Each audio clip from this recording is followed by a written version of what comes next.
All right, guys, thanks for being here on a Wednesday night, 6 o'clock.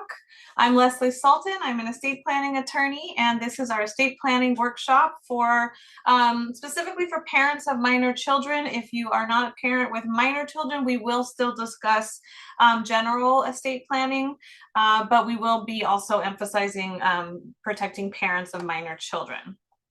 This workshop is being recorded. So if you do not want your face as shown in the video, please make sure to turn off your camera. You can write your questions in the chat, and I will unmute everybody at the end to take live questions and answers. And if you did not download the workshop workbook, but you wanted to fill it out during the workshop, I have added that in the link so you can download it and fill it out online. It is a PDF. I don't know if you can actually fill it out online. I think you'd have to print it out. One tip you could do is just, grab a piece of paper, write out your answers there, and then you can always fill it into the workbook later. All right. So who am I? I am Leslie Sultan. I'm an estate planning attorney. I realize my slides have to be updated. I am now a partner at San Martino and Sultan, so our contact information is a little bit different. You can still reach me at these numbers, though. I am a working mom.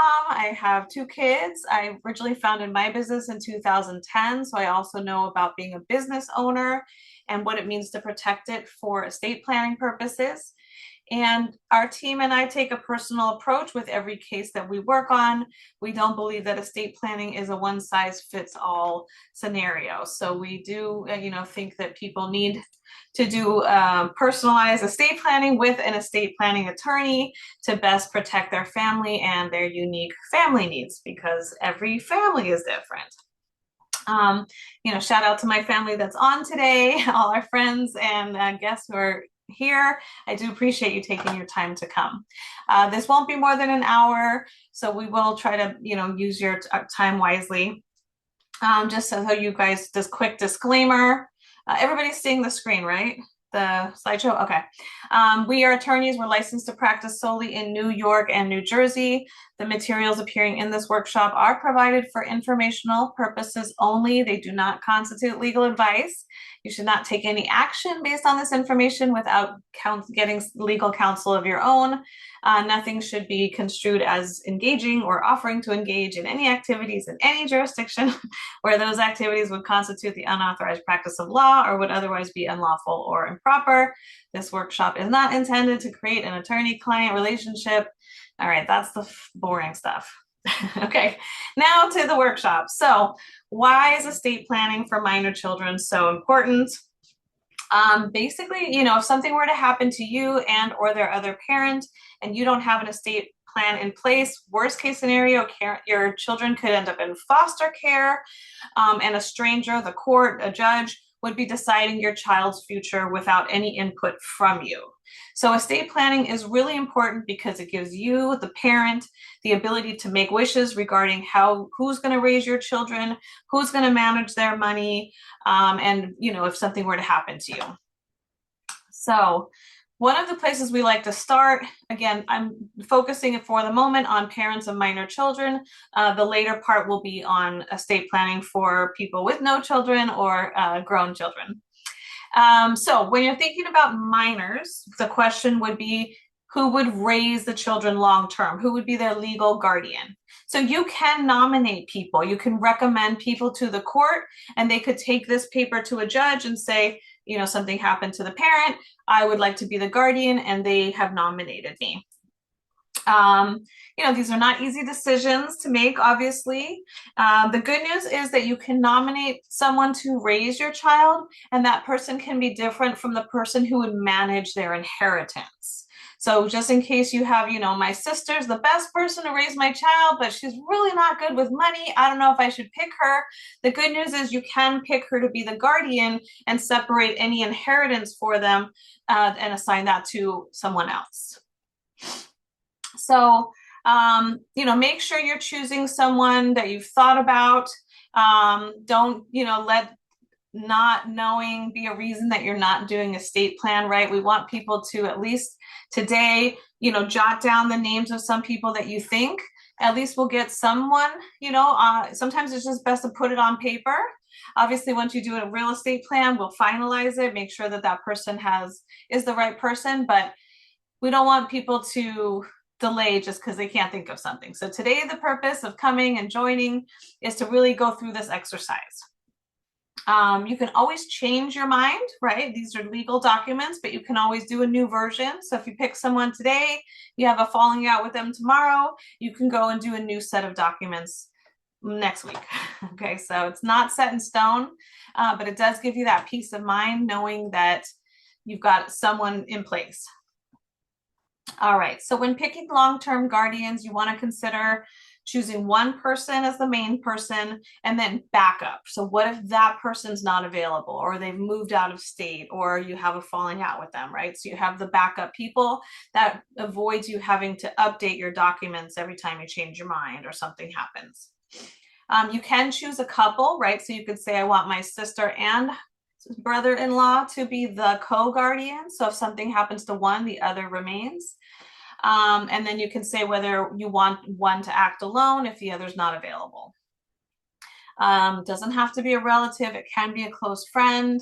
Obviously, you want to consider their parenting styles, moral values, health values, religious beliefs. So, ideally, you've got someone in mind who fits into those ideal categories for you. How well do they know your children, right? Essentially, these people could be raising your child would be living in their house. So, it might be a conversation you have with them too, like, hey, are you willing to do this? Are you comfortable with this idea? Are you considering an older, a parent that might not be, your kids might be 5 today, 15 years from, or no, not 10 years from now, how old would those guardians be? And would it still make sense? So these are something you can discuss with your estate planning attorney, but obviously, when you're making this list, consider age and where they would fall on the list. Again, are they good with money? They might be the greatest parent, guardian in the world, but they're just can't seem to hold on to money. That's okay. You can pick another person to manage the money while they raise the kids, and they just ask the person for the money. That person's investing it and growing it and giving it to the guardian as needed. All right, so if you haven't already, I'm just going to give you guys a minute to jot this down. We're not letting you get away with, I didn't have time to write it down. I'm going to pause.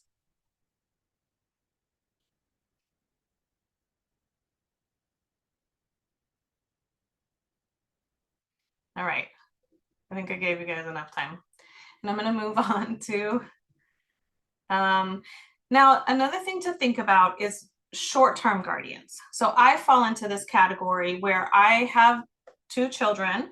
The guardian that I would choose for them lives in Canada. So if something were to happen to me and their father and someone needed to pick them up from school, my kids up from school, there's no way that the guardian's hopping on a plane and getting here in time, which means the school would have to call the police and Child Protective Services, and my kids would wind up in foster care until the guardian can get into town. So I've had to identify short-term guardians, neighbors, friends, cousins, who know my kids, who aren't going to be raising them, but can at least pick them up and have the legal authority to get there and save the day, so to speak. So we recommend identifying a couple short-term guardians.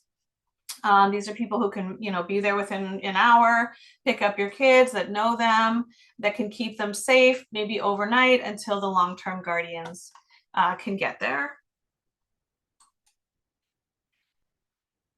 We can also do a document called a guardian exclusion. So under no circumstance do I want my brother raising my kids. So I'm going to put him on the list. So if for any reason he thinks that after I die, he's going to get all my millions and raise my kids and steal all the money, I'm going to fill out a legal document that says my brother should not be guardian under any circumstance or for the following reasons. And if the people that are petitioning for guardianship have to go up against my brother, for example, then they would have this document from the parent who took the time in writing to say, I specifically want to exclude this person. And the judge would take that into consideration. So if there's anyone that you want to do that, we do recommend, making sure you put that in writing.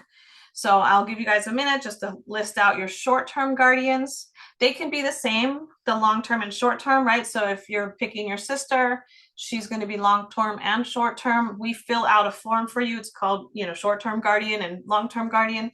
We can put both names. But if you have a situation like mine where someone's out of state and you want short-term guardians, then you want to identify them.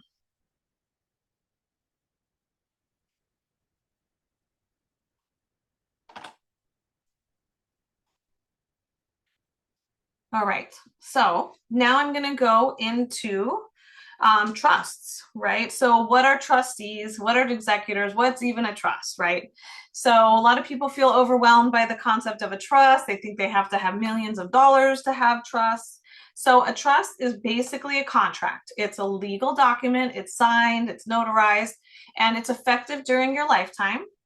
It also can help with any kind of disability, and then of course after death. And so the reason that's called a living trust is because you're creating it during your lifetime. So for example, my mom, when she was alive, she had dementia. She started to lose the ability to write checks. She didn't know what day it was. She was no longer able to manage her assets. But because her assets were in her revocable living trust, her brother was able to take over and manage as her trustee. So this avoided any kind of court. It avoided any complications with the bank. We just provided a letter from a doctor saying she's no longer able to act, and my uncle said, I'm taking over as trustee, and he started writing all the checks and paying her bills. Now there is a difference between a revocable trust and an irrevocable trust. Most people have heard these names. To simplify it, a revocable trust is basically, I'm taking all my assets, I'm putting them into my trust, and I am the trustee. So I'm in charge of my own assets the same way I am with all of my, everything in my name. The trick is that it's no longer in your name. It's in the name of your trust. So the analogy that I like to use is a purse. So right now, everything is in your pockets. You're going to take them out of your pockets and put them into a bag. You go to the estate planning attorney, they give you the bag. So once the assets are in the bag, who's carrying the bag?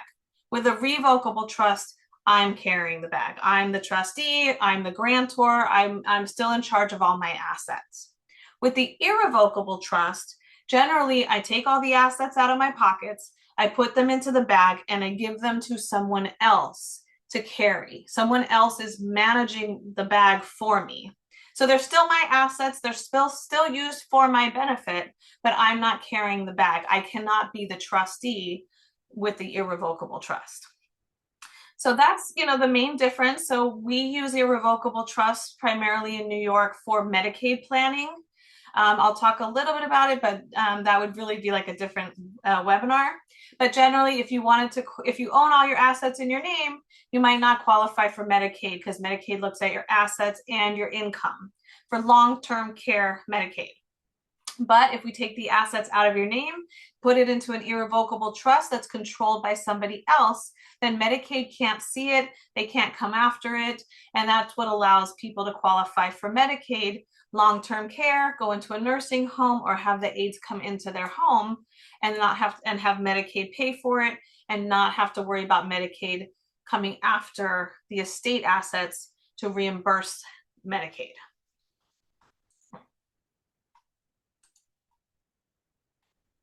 All right, did I skip one? No. Okay. So the other analogy is sort of this red wagon. So if you need a visual, we're all different types of learners. So a trust is a will substitute, right? We call it probate avoidance. So a trust allows people, again, if you leave the assets in your pockets, it has to go through court in order for someone to get access and distribute them according to the laws. But a trust, again, it's a legal contract. Just like if you bought a house, you had a contract to buy the house that dictates how everything would be transferred, just like a will. But the trick is you have to move the assets into the trust during your lifetime. So here we have the girl, she's got her little red wagon. The red wagon is the trust. She's got all her toys in there. But if she buys the wagon and leaves the toys outside, she's going to be sad because those outside of the wagon assets have to go through court. So the most important thing when you're creating a trust is you have to fund your trust. So all the assets, again, have to be moved into the trust. So your house, the deed gets transferred out of my name and into the name of my trust. I have to go to the bank and tell the bank I've created a trust. Here's the name of the trust, and they're going to change the name on my bank accounts from my name to my trust account. So this is what we call the funding process. This is what allows the trust to control the assets. Again, gets them out of your pockets into the bag and then avoids court. So I think trusts are a wonderful tool. They have lifetime benefits. Again, if I become incapacitated, someone else can basically take the bag from me and start managing my assets for me. And then just like a will, my trust says when I die, I want everything to be held for the benefit of my children. Now, generally, children cannot receive an inheritance until they're 18 years old. For some people, that's might not be ideal, right? If I had $1 million life insurance policy and my kid's going to receive $1 million at 18 with no mother to raise them, that might not be an ideal situation. But with a trust, I could say, you know what, I'm going to leave the money in the trust until they turn 25. And you know what, when they're 25, they're not going to get 100% of the money. They're going to get a third of it. And then they'll get another portion at 30 and the balance at 35. So it allows me to spread out the distribution for the minors. This is a big advantage of trusts. Again, everything in the trust avoids probate. There's no court needed. No judge has to get involved. It's a seamless transfer. Again, my mom had a trust.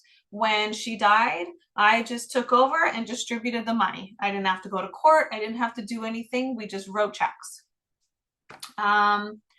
The trust will have usually language that says I'm the trustee, but when I pass away, I want it to be my friend. If my friend's not alive, my cousin, right? So you can list successor trustees. That's the ideal setup so that you don't have to keep amending it when your friend dies or your friend moves away or whatever it is. So you want to always have successors listed, 1, 2, 3. Again, we've talked about incapacity. Trusts are a great tool for parents who have children, minors, or adults with special needs, right? Because we don't want somebody with special needs that cannot manage their own money, that may be receiving government benefits, to also receive this huge inheritance that they can't control or that could cause them to forfeit their disability benefits.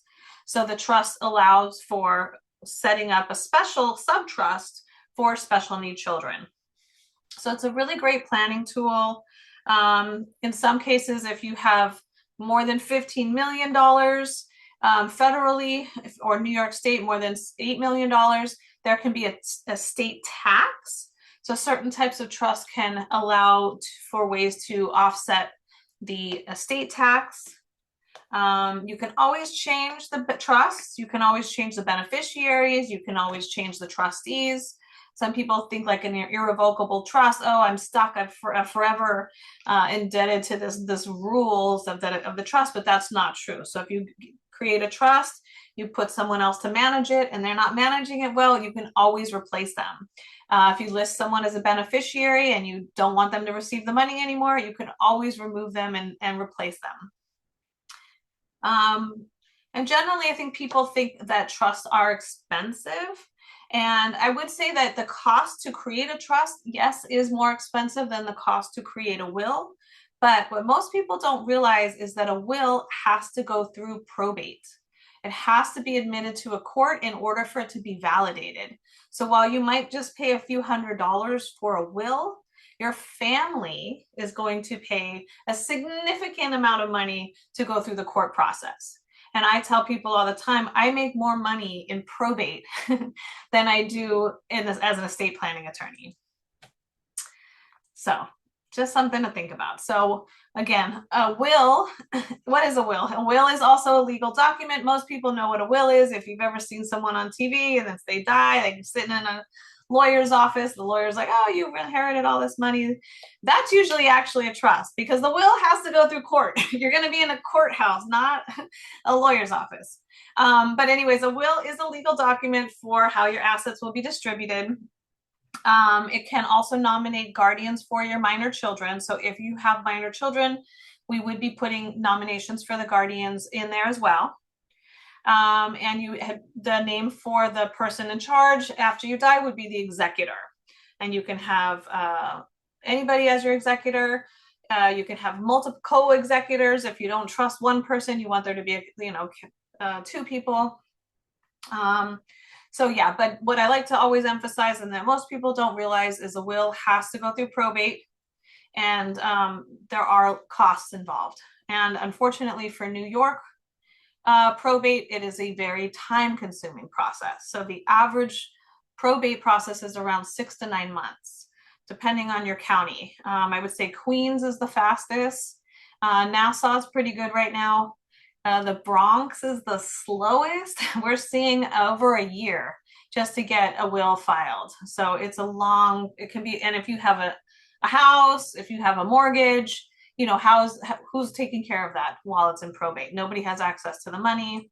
It can be a real big burden for the family. So we're just really trying to educate people on, the consequences of a will. So if you're deciding, do I do a will or a trust? Again, we want to educate people. Probate is a term for proving. You have to prove that the will is valid, right? That someone had capacity, that it was witnessed, that it was proper, they knew what they were signing. The other thing I like to mention is that every state has what we call intestate laws. So what happens if someone dies without a will? And there's a hierarchy. So if I die without a will, everything goes to my spouse. If I don't have a spouse, it goes to my kids. If I have a spouse and kids, it's split 50-50. If I have no spouse and no kids, and actually I think people who have no spouse and no kids are the most vulnerable, because then the law says, well, then everything goes to your parents. Well, my parents aren't alive. Okay, then it goes to your siblings. Well, my siblings aren't, I don't have any siblings. Okay, well, it goes to nieces and nephews. If no nieces and nephews, you've got to find these distant relatives in God knows what country. So it can get extremely complicated for people with no spouse, no children. Wills are probably the worst thing you can do for distributing your assets. A trust, again, on the other hand, stays out of court. It can immediately, you can appoint a trustee, they immediately distribute your assets. When we have a will, it has to go through the courts, and the courts have to make sure that anybody who was disinherited, right? If you were supposed to give it to you, if it was supposed to go to your brother and you didn't want it to, you left it all to a charity, guess who has an opportunity to come to court and dispute your will? The disinherited brother, every single time.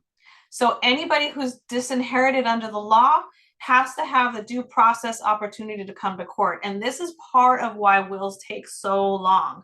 We have to find that person. We have to give them an opportunity to come to court and serve them with papers. We've seen, a lot of these things get delayed for years. It's also public record, right? So anybody can go and look at that will.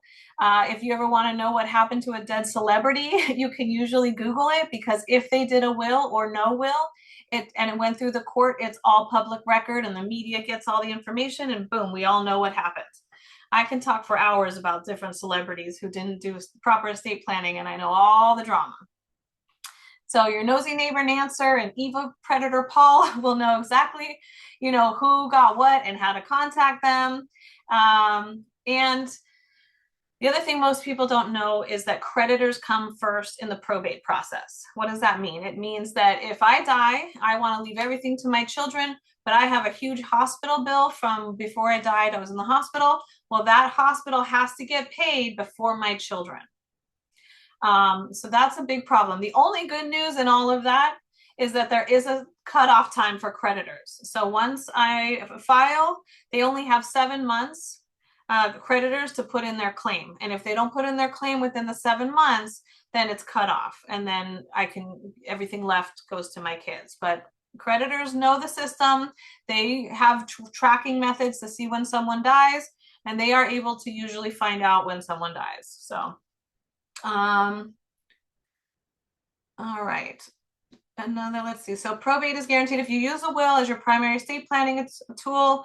You own property in your name. Everything, that property is going to go through probate.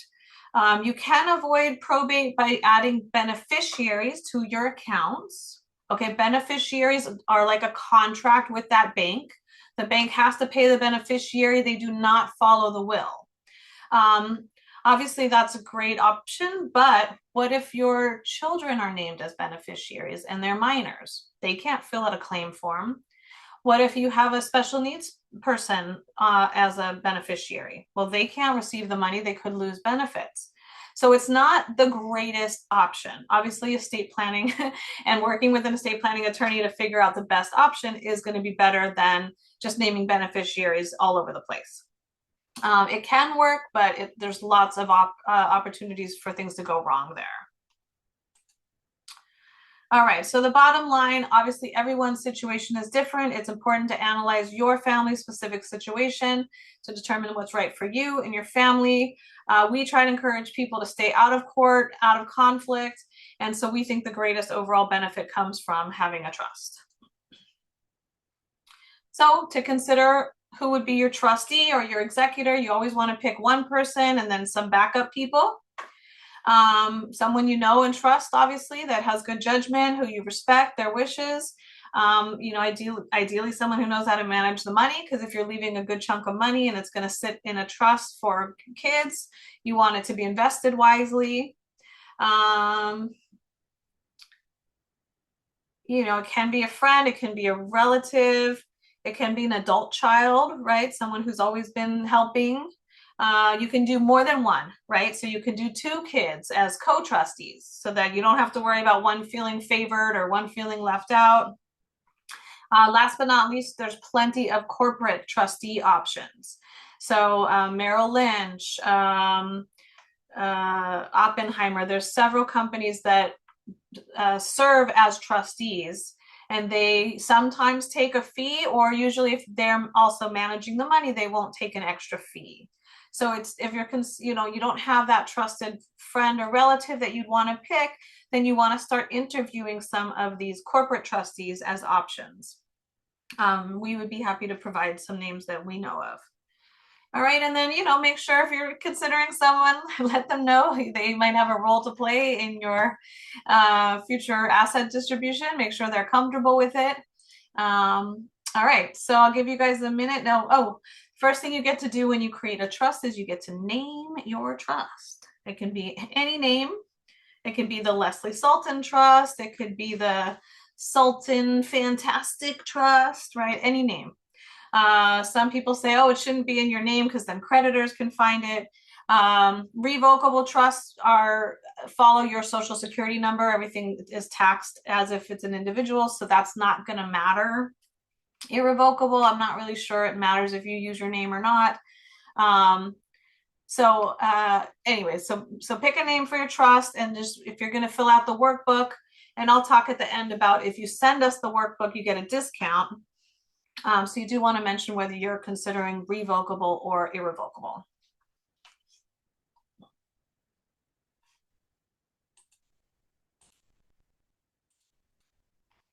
Okay, moving on.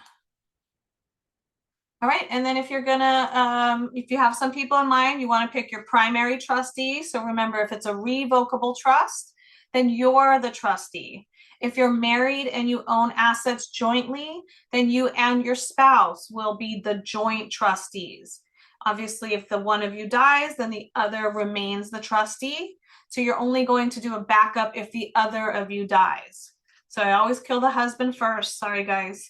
If the husband dies first, wife is left, who's going to take over and distribute the money when the wife then dies. Same for executors. It can be the same people, right? So I'm going to pick my friend to be my trustee, and if I leave any assets in my name, she would also be the executor. So usually it's the same.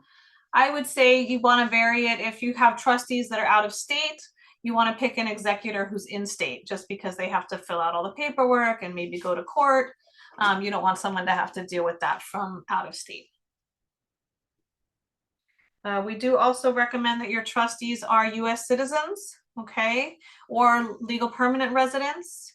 If your trustee does not have an address in the US, it could create a tax for the trust later on down the line. So we do not recommend picking trustees or executors who are not US citizens or legal permanent residents. They should have an address in the United States that they can use.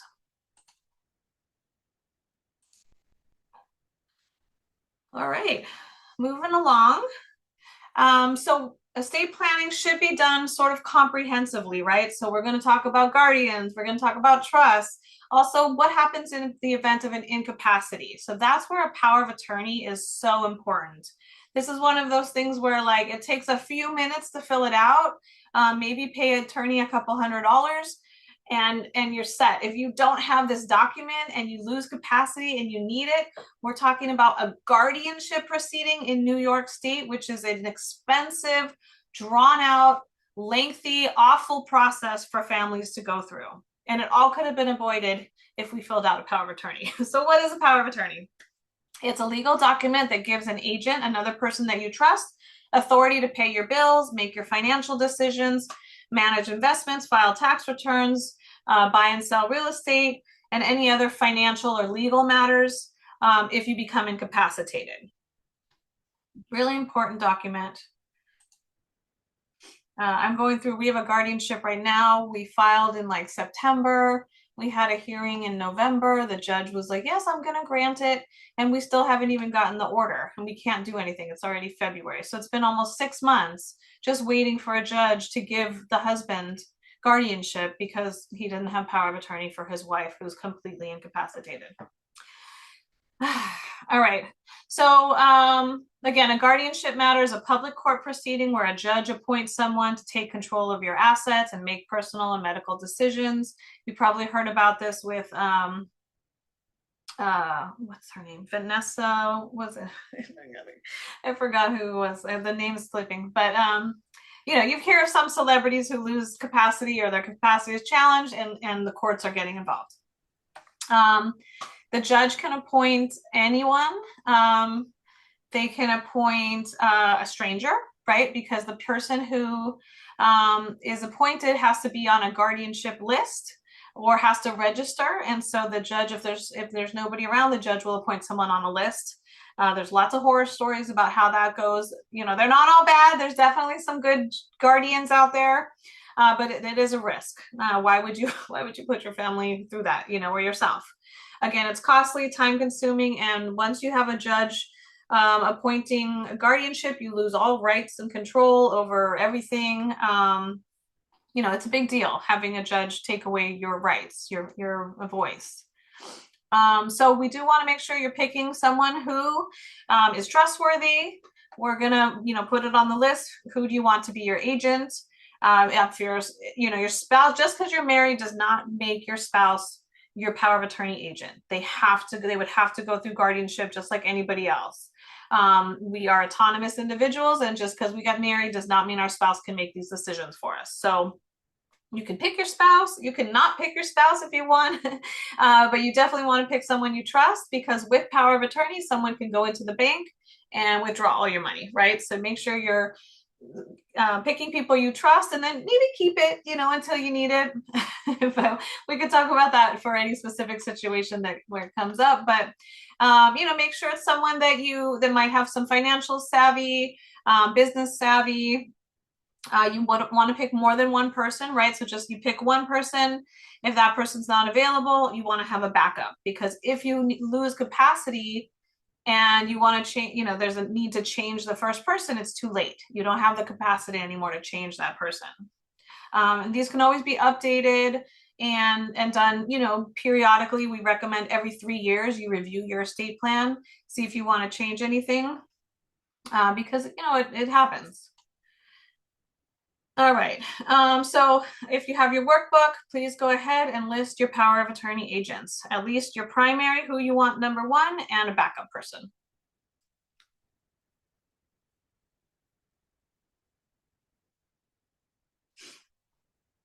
All right, and moving over. Healthcare directives. So just like power of attorney, right, for financial and legal, you want to make sure someone has the ability to make healthcare decisions for you. So identifying an agent who can make healthcare decisions in the event that you're in a coma, you're in a nursing home, you're just dementia, you're just no longer able to make those decisions. The healthcare person can have access to your medical records, become informed, and make healthcare decisions for you. So this again is really important. Again, try to pick at least one person and one backup. If you're married, again, you can be your spouse, or it doesn't have to be your spouse. If anybody remembers the, oh my God, the names are not sticking with me. There was the Florida case. It was Terry Schiavo. Thank you, Melissa. Terry Schiavo was married, but her husband was not. They did not do healthcare proxy. So he had to be appointed through the court, which allowed her family to come in and contest his appointment. And this went back and forth for many, many years. This could have been avoided if she had appointed him healthcare proxy. All right, so who do you choose? Obviously, friend, relative. If you have a nurse in the family or a doctor in the family, lucky you could put them down. Just make sure you have that conversation with them. And again, you do want to pick a backup. So a famous story is Brian. Terrible names today. From the beach. What is it? Oh my God. Brian Wilson from the Beach Boys. Yes, Melissa. I'm having you at all my events from now on. Brian Wilson from the Beach Boys. He did a healthcare proxy. He named his wife as his healthcare agent, but he did not pick a backup. And he caught dementia, Alzheimer's, lost capacity, and then his wife died. And because he did not have a backup agent, it had to go through court and have a judge appoint someone, right? So he did planning, but not fully. So this was an unfortunate situation. Of course, it's public record, goes through the courts. We all know about it. All right, so be sure to ask your healthcare agents who, that they're willing to do this job. HIPAA is usually the same. You can give access to non-agents. Maybe you want a friend to make the healthcare decisions, but you want a different doctor friend to have access to the records so they can communicate. But maybe that, doctor friend's not going to make those decisions. So you can list other people to get access to the records, but generally they can be the same person. So please take a moment and fill that out, who your number one is and who's your backup.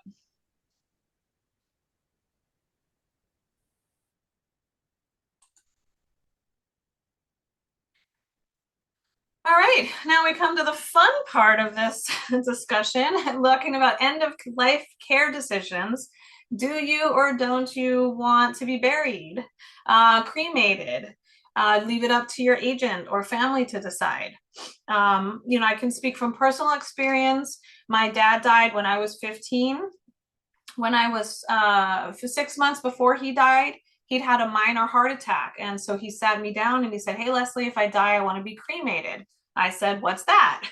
And he explained it to me. And so I knew what he wanted. And then 6 months later, he died. And my mom, my parents were divorced. She said, "Okay, I'm going to bury your husband." And I said, "No, I'm going to bury your father." And I said, "No, he wants to be cremated." And she said, "How do you know?" And I said, "Because he told me." So I live knowing that I was able to honor my father's wishes, even though I was only 15 at the time. And I think most people would think, that's not a conversation you should have with a 15-year-old, but you can, right? So these are good conversations to have with your loved ones and put it in writing, right? So also, if you wanted to be cremated, where do you want your ashes? Do you want to do pre-planning for for a funeral? If you didn't know this, pre-planning for a funeral is financially advantageous, right? You can usually lock in a price today that may be different 10 years from now. You can also do a payment plan. So there's a benefit to pre-planning your funeral, okay? So think about that if you have any wishes. If you already know, well, I want to be next to my family at this cemetery, maybe go ahead and consider prepaying for it now and doing a payment plan, because once you pass away, your family doesn't get the option of a payment plan. They have to pay it all in full. So it is, you know, sort of helping your family avoid some of those consequences. And last but not least, we want to talk about end of life care. Do you or don't you want to be on life support, on life saving measures if you are unconscious, you know, breathing tube, feeding tube? If these are things that you do not want, then you have to put in writing that you don't want those things. You have to let your agents know, pull the plug, right? Otherwise, they don't know. Again, I can tell you from personal experience, I had to go through this with my mom. My cousin here, Ruby here, was with me for this process. And we had to decide, you know, whether to sort of pull the plug, so to speak, for my mom. And I knew that during her lifetime, she'd always said, I don't want to be a burden to the family. You know, don't leave me, just pull the plug. But when it came down to that actual moment where I had to make that decision, I questioned myself. Did she really say that? Am I sure? But she had it in writing. She had her living will that says, do not, you know, let me go. And so I was able to, in those moments of questioning myself, see it in writing. And that just gave me the confidence to move forward. You know, it prevents siblings from fighting. It's really a gift that you give your family if you take care of this during your lifetime. You know, so I just, you know, use myself as an example and hope others learn from it. So make sure you mark that on your workbook. You know, if there's any special things, generally an estate plan, a will, a trust is going to say, I leave everything divided equally to my kids. Well, what if I have that one friend that, you know, she doesn't have a lot of money? I want to give her some money, right? So that's a specific gift. So we have to put that in writing for it to be honored. So if you have any specific, I want to do this charity, or I want to, my guitar collection, you know, if you need those to go to someone else, those go first. And then there's the general everything else. The other thing to think about is I leave everything to my children, my 2 children. What if one child dies first, right? Does it go to the other child or does it go to someone else, right? We have to think a little bit further on these contingencies. What happens if my beneficiary passes away? Where would it go then? Okay, so you do have to take these things into account. So this is pages for that, right? So any specific gifts, and in the likely event that the person you want to give to isn't there, who's the backup beneficiary? And just so you know, we don't recommend dollar amounts. Like I give this person $10,000, I give that person $10,000, because number one, we don't know what $10,000 is going to be at the time you die, right? It could be a lot less than you think it is. And also, what if you don't have a lot of cash? What if you have a house and right now the bank account has a lot of money, but by the time you die, you've spent it for care, and now you want the house to go to someone, but we have these dollar gift amounts. We actually have to sell the house now in order to pay those dollar gift amounts. So a better option is a percentage. I give them 10%, I give 20% of Visa cash accounts. You know, be a little bit specific. Don't get crazy, but you know, try to think these steps through a little bit, right? This is why downloading a form online as your estate plan is not good, because it doesn't allow you to get this thinking process that you would work through with an estate planning attorney, right? We've seen what can go wrong. All right. So yeah, so just, you know, filling out all these forms is the key. And yeah, questions, notes, and wishes. So I'm going to go to, I'm just going to go, this is just our, we're running out of time here. So I do want to get some Q&A. I'll do that for the last 10 minutes. But just so you know what estate planning looks like with us, you have an initial meeting. We go through, you know, your specific family needs, what your assets are, and we do a planning session with you. And this is where, you know, again, we talk about everything. All of our estate plans are generally flat fee based, unless you have a very complicated matter, but generally we could do flat fees. So you don't have to worry about hidden fees. You'll know right away, you know, before you go into planning what the costs are going to be. Oops, I suddenly lost my screen share. Sorry, guys. Let's see if I can fix that.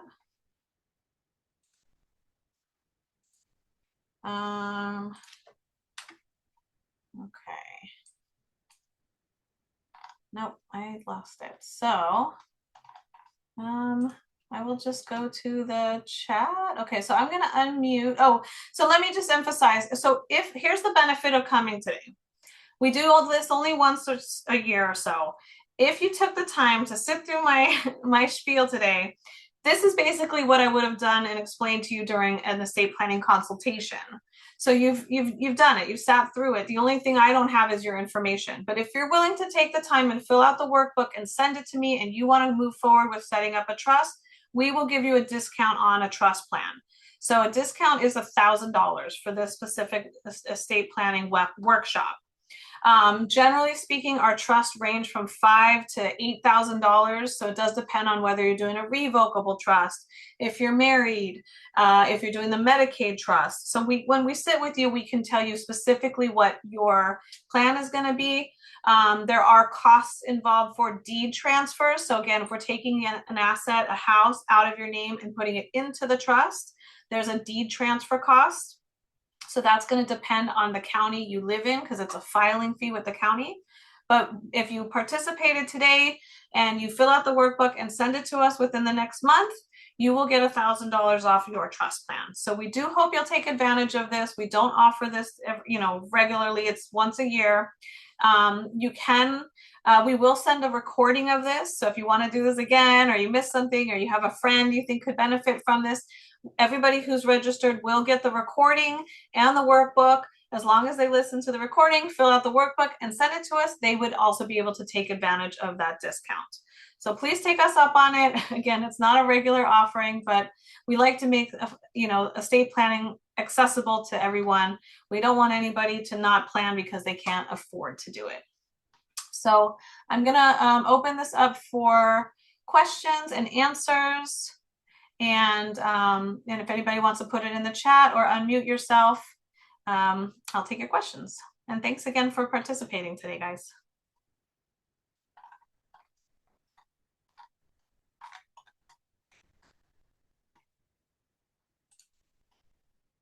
Hi, my name's Eileen, and thank you so much. This is really, really helpful. I have a question. So, I am a single mom. I have a soon-to-be 3-year-old toddler. So, what would I do? I guess my question is like, what would happen to my apartment? So, I own a co-op, and like, let's say, God forbid, something happened to me, and then I set up a trust for my son, but what would happen? Let's say, like, he can't touch any money until he's like 20 years old.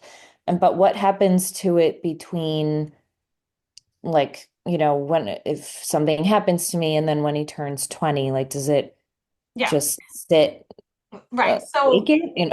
yeah, right. So obviously, if you have no estate plan, then someone would be appointed. Let's just say you have a brother. That brother would come forward. They would be appointed, and they would have the authority to sell the apartment, put the money into a special account for the child, and Mhm. then when the child reaches, if you have no estate plan, when the child reaches 18, they can petition for its release. The worst case scenarios are situations like yours where there's not another parent to be a guardian and the child is the only person inheriting because there's no spouse, and the court Mhm. set up what's called a custodial account to hold the money. It's really not ideal because it doesn't get invested, right? The courts aren't going to allow it to have risk and growth, Mhm. right? So it sits there till they're 18. If someone needs the money to spend for them, they have to ask the court for permission. And then at 18, the child can petition for its release. If you did a will, you could alternate that, right? You could create a scenario where, okay, my brother's going to be the guardian, he would manage the money. Then your brother would be able to sell the apartment and then hold the money in an investable account and then give it to your son if you have an age distribution in there. The ideal situation would obviously be to put your co-op into a trust, right? So taking it out of your Okay. pockets and putting it into the trust. The unfortunate trick with co-ops is you have to get permission from your board to transfer. Oh, Okay, okay. so for someone like you, the first step before you do anything is reach out to the board or the management company and ask them, am I allowed to put my co-op shares into a trust? So if Okay. they say yes, now we can really start protecting it, because if it's in a trust, then whoever you name as the trustee can immediately sell it. Or if you wanted, the guardian to live there, there's with co-ops, it's a little tricky. They have the right to own and control, but they don't necessarily have the right to occupy. So if you're going Huh. to have a brother or someone come live there with the child, they might have to fill out an application still. So Oh, that's co-ops, interesting. yeah, co-ops are tricky. They're tricky, and they're more expensive, obviously, to do the cost of putting them into the trust. But it's the best benefit is having the co-op in the trust, because then you would avoid all those probate delays, because what's due every month is the monthly Yeah. payments. And if your Yep. accounts are frozen, nobody has access, you could lose thousands of dollars in arrears that when they do sell the apartment comes right off the top, and that was supposed to be for your son, not for the co-op. Interesting. Yeah. Okay. So your homework assignment, Irene, is going to be reach out to the co-op, Okay. they can, if you can put your shares into a trust. And then if they say yes, then you can consider a trust option. If they say no, you really don't have that option. You're stuck with a will and probate and all those delays. Sorry. So And thank you. That's really helpful. And yeah. then, so would my co-parent be able to, I guess, access the money, let's say, like, to be able to like help support raising our Only son? if you have a joint account with them, or Oh, you've okay. named them as the executor. Yeah. Okay. Yeah. Yeah. Hey, Leslie, Yeah. Leslie, I have a question. Yeah. In the case of a co-op that was just discussed, let's say the board does not allow the transfer through a trust. Yeah. What about a transfer on death deed? Well, so right. So the key word there is a deed, right? So transfer on death deed only applies to real property. Unfortunately, a co-op is not real property. It's considered personal property. You only have shares in a co-op, in a corporation. So you cannot do transfer on death deed. Now, some shares can be with joint tenants, right? So I can say, I'm going to own this with my spouse. Upon my death, my spouse owns it, or co-tenants with joint tenants with my brother. If I die, my brother owns it. Unfortunately, you can't put a minor child on a stock certificate, right? They can't own shares. So, it just depends on the circumstance. So, Bill, if you had an adult child, you could add, with the board's permission, you could add them as a joint tenant.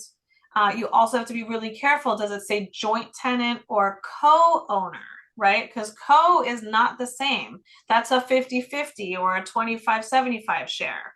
So just because you have a co-owner doesn't mean they get your share. So then you're probating one side while the other person has their interest.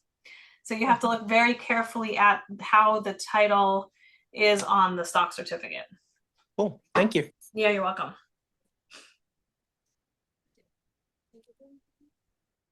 Great questions though, guys. Thanks. Thank you.